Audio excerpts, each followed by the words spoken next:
Surprise. Dhotis and shirts नाले पूमर தான். Puma Majestic Collections Premium Dhotis and Shirts. யார் அவன்? A for apple, B for ball, C for Bestie for life. எந்திரிச்சதுல இருந்து பல் தேய்க்கிறதுல இருந்து கம்மல் தோடு லிப்ஸ்டிக் பொட்டு கிட்டுன்னு போட்டோ எடுத்து நைட் பூரா அனுப்புவியா? அது பேர் ஃப்ரெண்ட்ஷிப்பா? Holidays nale adu namma GT Holidays da. GT Holidays, South India's #1 travel brand. You know you are special when you're with GT Holidays.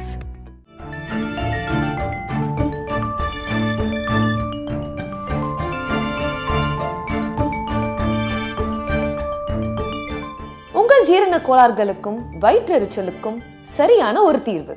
டூரி talkie ரசிகர்களுக்கு வணக்கம். வாங்க லென்ஸ் நிகழ்ச்சிக்கு போகலாம்.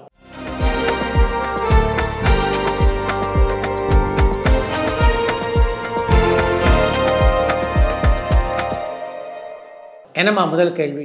சார், வணக்கம் திரைப்படம் வெற்றி படமா அண்ட் இயக்குனர் பாலா சார் மாற்றுத்திறனாளிகளுடைய கஷ்டத்தை வச்சு வியாபாரம் பண்றது சரியான விஷயமானு சாத்தூர்ல இருந்து ரவிக்குமார் கேட்டிருக்காங்க.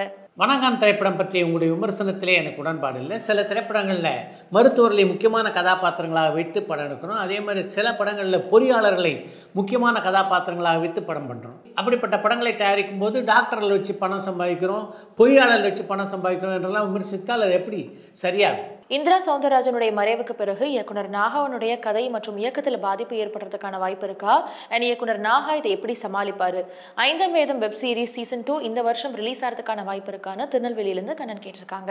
இந்திரா சௌந்தரராஜனுடைய மறைவு இயக்குனரான நாகாவுக்கு மட்டும் பெரிய இழப்பு இல்லை, பல இயக்குநர்களுக்கு இழப்பு என்று தான் சொல்ல வேண்டும். நாகாவை பொறுத்த வரைக்கும் ஏற்கனவே இந்திரா சௌந்தரராஜன் இல்லாமல் செயல்படுவதற்கு அவர் தயாராகிவிட்டார் அப்படின்னு தான் சொல்லணும். ஏன்னா 5ஆம் வேதம் வெப் சீரிஸ்லேயே இந்திரா சௌந்தரராஜனுடைய பங்களிப்பு எதுவும் இல்லை. சார், எம்ஜிஆர் சாருக்கு கலை வாரிசு யாரு அண்ட் அரசியல் வாரிசு யாருன்னு சென்னையிலிருந்து சந்தனகுமார் கேட்டிருக்காங்க. எம்ஜிஆரின் கலை வாரிசு என்று அவரே அறிவித்ததுன்னா அது பாக்யராஜன் தான். எம்ஜிஆருடைய அரசியல் வாரிசு யார் என்பது உலகத்துக்கே தெரியும். தான் எம்ஜிஆருடைய அரசியல் வாரிசு என்ற முத்திரையை அரசியல் உலகிலே மிக அழுத்தமாக பதிவு செய்தவர் ஜெயலலிதா. இயக்குனர் சங்கர் சரனுடைய கடைசி சில திரைப்படங்களுடைய தயாரிப்பாளர்களான ஆஸ்கர் ரவிச்சந்திரன், லைகா நிறுவனம் அண்ட் தில்ராஜு மாதிரியானவங்க சங்கர் சரனுடைய கடைசி சில திரைப்படங்களால மிகப்பெரிய பொருளாதார நஷ்டத்துல இருக்காங்களே, இதை நீங்க எப்படி பாக்குறீங்கன்னு யூஎஸ்ஏல இருந்து பரத் கேட்டிருக்காங்க. திரைப்படங்களுடைய வெற்றியை பற்றி பல முறை இந்த நிகழ்ச்சியில் நம்ம பேசியிருக்கோம். படைப்பாளியுடைய அலைவரிசையும் அந்த படத்தை பார்க்கின்ற ரசிகருடைய அலைவரிசையும் ஒத்து போகும்போது தான் ஒரு திரைப்படம் மிகப்பெரிய வெற்றி படமாகிறது. என்ன காரணத்தாலும் சங்கருடைய சமீப கால படைப்புகள் அப்படி சரியான அலைவரிசையில் அமையலை. அந்த படத்தை ரசிகர்களும் விரும்பலை. அதன் காரணமாகத்தான் இப்படிப்பட்ட இழப்பு அந்த படத்தை தயாரித்த தயாரிப்பாளர்களுக்கு ஏற்பட்டது. ஒரு காலகட்டத்தில் இதெல்லாம் தவிர்க்க முடியாது என்று தான் சொல்ல வேண்டும். சார், தமிழில் அதிக திரைப்படங்களை இயக்குன இரட்டை இயக்குநர்களான கிருஷ்ணன் பஞ்சுவை பற்றின சுவாரஸ்யமான தகவல்கள் இருந்தால் ஷேர் பண்ண முடியுமான்னு தோரணமலையிலிருந்து சின்பகிராமன் கேட்டிருக்காங்க. கிருஷ்ணன் பஞ்சு இருவரையும் ஒரு அபூர்வமான காம்பினேஷன் என்று தான் சொல்ல வேண்டும். பஞ்சுவை நன்றாக அறிந்தவர்களுக்கு தெரியும். அவர் மாதிரி அவ்வளோ எளிதில் யாரும் கோபமடைய முடியாது. அந்த அளவுக்கு டக்குன்னு கோவப்பட்டு விடுவார் பஞ்சு. அதுக்கு அப்படியே நேர் எதிரானவர் கிருஷ்ணனை பொறுத்த வரைக்கும் சாந்தமே உருவானவர். 2 பேரும் சேர்ந்த திரைப்படங்களை இயக்கினார்கள் என்றாலும் படப்பிடிப்பு தளத்திலே பஞ்சு தான் இயக்குவார். படப்பிடிப்பு தளத்துக்கு வெளியில் தான் கிருஷ்ணன் இருப்பார். படம் சம்பந்தப்பட்ட ஆலோசனைகளை பஞ்சு பக்கத்தில் வந்து சொல்லிட்டு போவாரே தவிர இந்த யோசனை அவர் தான் சொன்னார் என்று மற்றவர்கள் தெரிந்து கொள்ளக்கூட ஒரு சந்தர்ப்பத்தை கொடுக்க மாட்டார் கிருஷ்ணன். அந்த அளவுக்கு ஒற்றுமையாக செயல்பட்ட ஒரு அற்புதமான இரட்டையர்கள் தான் கிருஷ்ணன் பஞ்சு. இயக்குநர்கள் GBM, 7 channel Manickam Narayanan and Lingusamy இவங்கெல்லாம் உலகநாயகன் கமல்ஹாசன் சாரனுடைய கால் ஷீட்டுக்கு வெயிட் பண்றதா சொல்றாங்க. அன்பறிவு மாஸ்டனுடைய படத்துக்கு பிறகு இவங்க யாருடைய படத்திலேயாவது கமல்ஹாசன் சார் நடிக்கிறதுக்கான வாய்ப்பு இருக்கான்னு வடபழனியிலிருந்து ஜெயச்சந்திர கேட்டிருக்காங்க. இப்போதைக்கு கௌதம் வாசுதேவ மேனன், 7 சேனல் நாராயணன், லிங்குசாமி ஆகிய 3 திரைப்படங்களிலும் கமல்ஹாசன் நடிப்பதற்கான வாய்ப்புகள் மிக குறைவு. 12 ஆண்டுகளுக்கு முன்னாடி தயாராகி இப்போ ரிலீஸ் ஆன மதகஜராஜா திரைப்படத்தை மக்கள் கொண்டாடுறாங்க. ஆனா சுட ரிலீஸ் ஆன கேம் சேஞ்சர் திரைப்படம் எதிர்பார்த்த வெற்றியை பெறல. இயக்குனர் சங்கர் சரனும் அப்டேட் ஆகலன்றதை எப்படி பாக்குறதுன்னு இலங்கையிலிருந்து ரியாஸ் கேட்டிருக்காங்க. மதகஜராஜாவை கொண்டாடுறாங்க, சங்கர் அப்டேட் ஆகலைன்னு சொல்றாங்க அப்படின்னு சொல்றீங்களே, அதெல்லாம் யாரு? உங்களை போன்ற ரசிகர்கள் தானே. நீங்கள் தருகின்ற ஆதரவை பொறுத்து தான் ஒரு படம் வெற்றி பெறுகிறது. நீங்கள் ஆதரவு தராத நிலையில் தான் ஒரு திரைப்படம் தோல்வி அடைகிறது. சார், கன்னட சினிமா ஹிந்தி சினிமாவில் இப்போ சீனியர் மோஸ்ட் ஹீரோக்களாக இருக்கிறது யாருன்னு சென்னையிலேருந்து கௌஷிக் கேட்டிருக்காங்க. ஹிந்தி படவுகளில் சீனியர் மோஸ்ட் நடிகர் இல்லைன்னு சொல்ல முடியாது. இன்றைக்கு அமிதாப் பச்சன் ஹிந்தி படவுகளிலே கொடிகட்டி பறந்து கொண்டிருக்கிறார். கன்னட பட உலகத்தை பொறுத்த வரைக்கும் இன்றைக்குள்ள சீனியர் மோஸ்ட் நடிகர்னால் அங்கே சிவராஜ்குமார் மட்டுமே. இயக்குனர் மணிரத்னம் சார் இத்தனை வருஷமா வெற்றிகரமா சினிமால முன்னிலையில இருக்காரே, இதுக்கான காரணம் என்ன நீங்க நினைக்கிறீங்கன்னு வில்லியனூர்ல இருந்து அரவந்தலோச்சன் கேட்டிருக்காங்க. மணிரத்னத்தை பொறுத்த வரைக்கும் பல்லவி அனுபல்லவி என்ற படத்தை இயக்கிய இளைஞர் மணிரத்னம் இல்லை அவர். இப்போ அவருக்கும் வயசாயிடுச்சு. ஆனாலும் பார்த்தீங்கன்னா மணிரத்னத்தினுடைய திட்டமிடல் இருக்கிறதே அது மொத்த சினிமா உலகத்தினரையும் இன்று வரை அதிசயப்பட வைக்கின்ற ஒரு திட்டமிடல் என்று தான் சொல்ல வேண்டும். எந்த திரைப்படமானாலும் அதற்கு முன்னால் அவர் உழைக்கின்ற உழைப்பு இருக்கே அது அலாதியான உழைப்பு. அப்படிப்பட்ட உழைப்பு இருந்த காரணத்தினால்தான் பொன்னியின் செல்வன் 2 பாகங்களையும் 140 நாட்களில் அவரால் முடிக்க முடிந்தது. அப்படி 140 நாட்களில் பொன்னியின் செல்வன் 2 பாகத்தையும் எடுக்கக்கூடிய வல்லமை படத்தை இயக்குநர்கள் யாராவது தமிழ் சினிமாவில் இருக்காங்களான்னு சொல்லுங்கள். மணிரத்னத்துடைய வெற்றிக்கு முழு காரணம் அவருடைய உழைப்பும் திட்டமிடலும் தான். சமீபத்தில் நடிகர் சத்யராஜனுடைய மகள் திமுகவில் சேர்ந்திருக்காங்க. இதே மாதிரி நடிகர்களான கார்த்தி, சூர்யா, சித்தார்த், ஆர்ஜே பாலாஜி, நடிகை ஜோதிகா இவங்கெல்லாம் திமுகவில் இணையறதுக்கான வாய்ப்பு இருக்கான்னு பாண்டிச்சேரியிலிருந்து பெருந்தமிழன் கேட்டிருக்காங்க. சத்யராஜனுடைய மகள் திவ்யாவை பொறுத்த வரைக்கும் நீண்ட காலமாகவே திராவிட முன்னேற்ற கழகத்தில் இணைந்து பணியாற்ற வேண்டும் என்ற எண்ணம் அவருக்கு இருந்தது. இன்றைக்கு தான் அது செயல் வடிவத்துக்கு வந்திருக்கிறது. நீங்கள் குறிப்பிட்டிருக்கின்ற சூர்யா, கார்த்தி, ஜோதிகா, ஆர்ஜே பாலாஜி, சித்தார்த் ஆகிய யாருக்குமே அரசியல் ஈடுபடுகின்ற எண்ணம் இதுவரையிலே இல்லை. சரி, இப்போல்லாம் படங்கள் வெளியில் வரதுக்கு முன்னாடியே ஹெச்டி பிரிண்ட் வரதை பார்த்தா சென்சார் பண்ணுற இடத்துல இருந்து தான் கசிகிற மாதிரி இருக்குது. இதையே எந்த பெரிய நடிகரோ இயக்குனரோ இதை பற்றி பேசாமல் இருக்காங்க.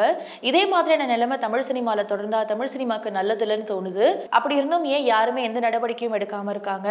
1000 கோடிக்கு மேலே டாக்ஸ் பேர் கவர்மெண்ட்டும் இதில் மௌனம் காக்கிறது எதனாலன்னு மட்டக்களப்பிலிருந்து மயூரன் கேட்டிருக்காங்க.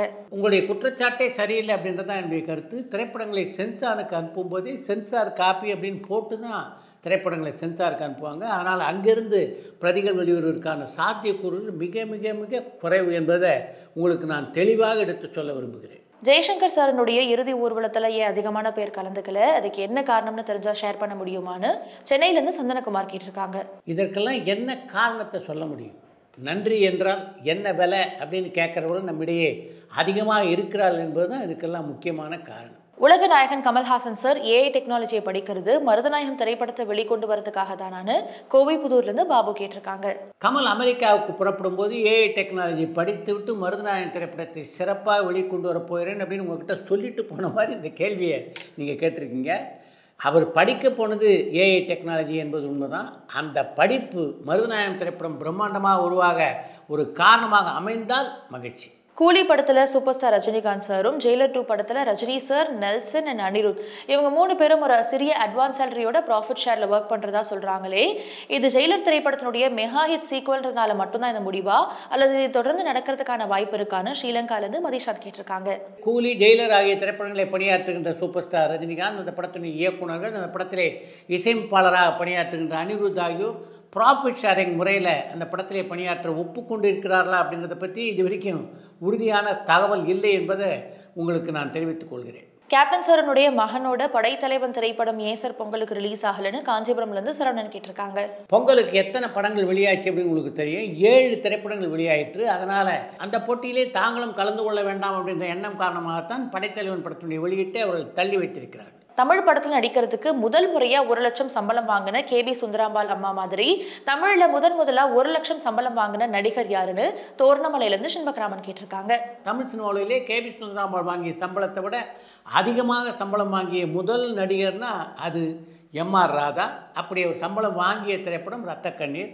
KB சுந்தராம்பாள் எவ்வளோ சம்பளம் கொடுத்தாங்களோ அதை விட ஒரு 10,000 ரூபா சம்பளம் கொடுத்தீங்கன்னா தான் இந்த படத்தில் நான் நடிப்பேன் என்று திட்டவட்டமாக அந்த படத்தினுடைய தயாரிப்பாளரான பெருமாள் முல்லையாரிடம் தெரிவித்து விட்டார் MR ராதா.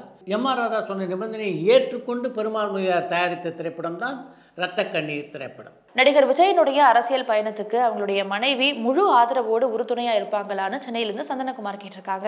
விஜயனுடைய அரசியல் பயணத்தை பற்றி இதுவரைக்கும் அவருடைய மனைவியான சங்கீதா எந்த பொதுவெளியிலும் தன்னுடைய கருத்தை தெரிவிக்கவே இல்லையே. தமிழ் சினிமாவை பத்தின எல்லா தகவல்களையுமே ஃபில்ம் நியூஸ் ஆனந்தன் சார் வெளியில சொல்லிக்கிட்டு இருந்தாரு. அதுக்கப்புறமா அவருடைய மகனான பாபு சார் அதை பண்ணிட்டு இருந்தாங்க.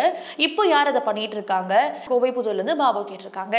ஃபிலிம் நியூஸ் ஆனந்தன் செய்த அந்த அற்புதமான பணியை இப்போது யாரும் தொடர்வதாக தெரியல.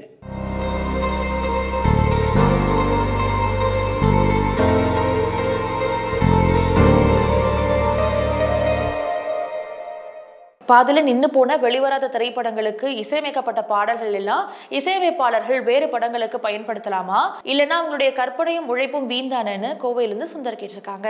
வெளிவராத படங்களுக்காக போடப்பட்ட பாடல்களை பெரும்பாலும் வேறு படங்களுக்கு எந்த இசையமைப்பாளரும் பயன்படுத்த மாட்டாங்க. எங்கேயோ ஒரு 2 இசையமைப்பாளர்கள் அப்படி பயன்படுத்தியிருக்க வாய்ப்பு இருக்கு. அடுத்து இன்று ஒரு தகவல். கவிஞர் கண்ணதாசன் தயாரிப்பிலே டி.ஆர். மகாலிங்கம் கதாநாயகனாக நடித்த மாலையிட்ட மங்கை என்ற திரைப்படம் எப்படிப்பட்ட வெற்றிப்படமாக அமைந்தது என்பது நீங்கள் எல்லோரும் அறிந்த விஷயம். அந்த படத்திற்காக கவிஞர் கண்ணதாசன் தேர்ந்தெடுத்த முதல் கதாநாயகன் டி.ஆர். மகாலிங்கம் இல்லை என்பதைத்தான் இன்றைக்கு உங்களோடு நான் பகிர்ந்து கொள்ள விரும்புகிறேன். அந்த படத்துக்காக கவிஞர் கண்ணதாசன் தேர்ந்தெடுத்த கதாநாயகன் நாகேஸ்வரராவ். அந்த படத்திலே கதாநாயகனாக நடிப்பதற்காக நாகேஸ்வரராவை ஒப்பந்தம் செய்ய கவிஞர் கண்ணதாசன் சென்றபோது அவர்கிட்ட நாகேஸ்வரராவ் நடந்து கொண்ட முறையே சரியாக இல்லையா. எப்பவும் நாகேஸ்வரராவ் அப்படித்தான் பழகுவார். என்.டி. ராமாராவ் மாதிரி கண்ணியமாக எல்லா தயாரிப்பாளரோடும் அவர் பழக மாட்டார். என்.டி. ராமாராவ் நல்ல மனிதர், ஆனால் இந்த கதைக்கு அவர் பொருந்த மாட்டார் என்பதால் அவர் வச்சு என்னால் படம் எடுக்க முடியல.